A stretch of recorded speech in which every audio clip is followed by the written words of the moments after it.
कांग्रेस के इनकार पर सियासी पारा कितना चढ़ चुका है उसकी आपको अपडेट मैं बताती चलूं। बीजेपी ने कांग्रेस के बायकॉट की भविष्यवाणी की थी।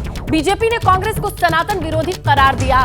कांग्रेस ने बीजेपी आरएसएस का इवेंट बता करके प्राण प्रतिष्ठा के न्योते को ठुकराया और उस पर सियासत कर रहे हैं।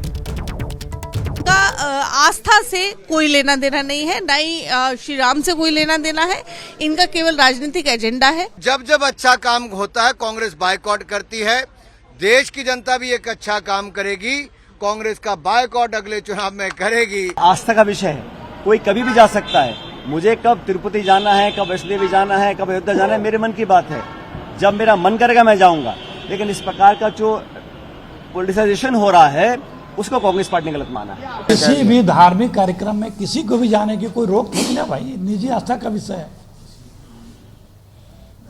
हम लोग खुद 15 तारीख को सारे लोग जा रहे हैं अयोध्या स्नान करने। ये सीधा है कि ये एंटी हिंदू है। कांग्रेस नेतृत्व में ये नैतिक ताकत नहीं है। हम तो खुद भगवान राम के वंशज हैं, तो बीजेपी लोगों को ये नहीं बताती कि सुप्रीम कोर्ट के फैसले के अनुसार वहां मंदिर भी बन रहा है राम जी का और मस्जिद भी बन रही है। हमारे साथ ग्राउंड रिपोर्टर्स जुड़े हैं। नीरज, आपसे समझना चाहेंगे कि हो सकता है कि मेरा मन नहीं है जाने का, राम में विश्वास है, लेकिन इस न्योते को ठुकराने का फायदा या नुकसान कांग्रेस को ज्यादा होगा, क्या समझा जाए?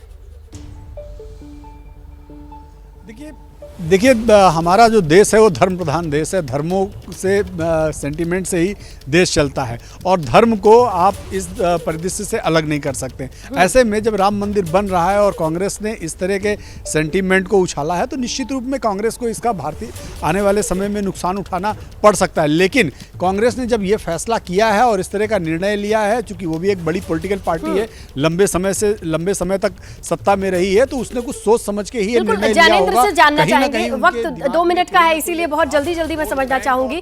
जैनेंद्र, ये बताइए कि हिंदुत्व की इतनी मोटी लकीर खींच चुकी है बीजेपी की ओर से कि उससे लंबी लकीर तो खींची नहीं जा रही है, इसीलिए किनारा कर लेते हैं। बिल्कुल, कहीं ना कहीं आप ठीक कह रही हैं। अगर इसको राजनीतिक तौर पर देखें तो कांग्रेस को जाकर के भी कोई फायदा नहीं होने वाला था, हालांकि नहीं गए और जिस तरीके से ऐलान किया उससे नुकसान होने की संभावना जरूर है। और कुल मिलाकर के कांग्रेस की कोशिश ये है कि 22 तारीख का जो कार्यक्रम है वो बीजेपी आरएसएस का कार्यक्रम है, एक राजनीतिक कार्यक्रम के तौर पर कांग्रेस उसे पेश कर रही है। और साथ ही ये भी कहना है कि राम मंदिर का दर्शन कांग्रेस के नेता जो है और आला नेता जरूर करेंगे आने वाले दिनों में। लेकिन ये साफ है कि इस नैरेटिव वॉर में कांग्रेस साफ तौर पर बीजेपी के सामने कहीं टिकती हुई नजर नहीं आ रही है। अभिषेक, आपके पास जाते जाते कोई शेर बचाओ, क्योंकि वक्त इतना ही बचा है इस पूरे न्योते की सियासत पर। देखिए, शेर तो मुझे दुष्यंत कुमार का याद आता है कि मसलहत आमेज होते हैं सियासत के कदम, तू ना समझेगा सियासत तू अभी नादान है। तो ये कुछ नादानी सी सियासत है जो कि अभी समझ में नहीं आ रही है, लेकिन शायद चुनाव खत्म होते होते समझ में आ जाए। आपके तर्कश में हमेशा तीर रहते हैं, थैंक्स फॉर दैट। आप तीनों का बहुत शुक्रिया। और जैसे ही घड़ी का काटा दोपहर 2:30 पे आए, बबीता जी का दिल सास बहू साजिश के लिए मचल जाए।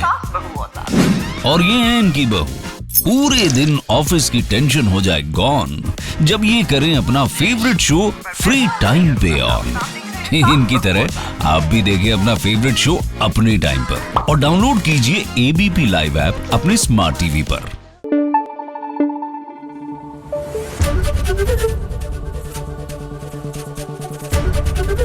एबीपी न्यूज आपको रखे आगे।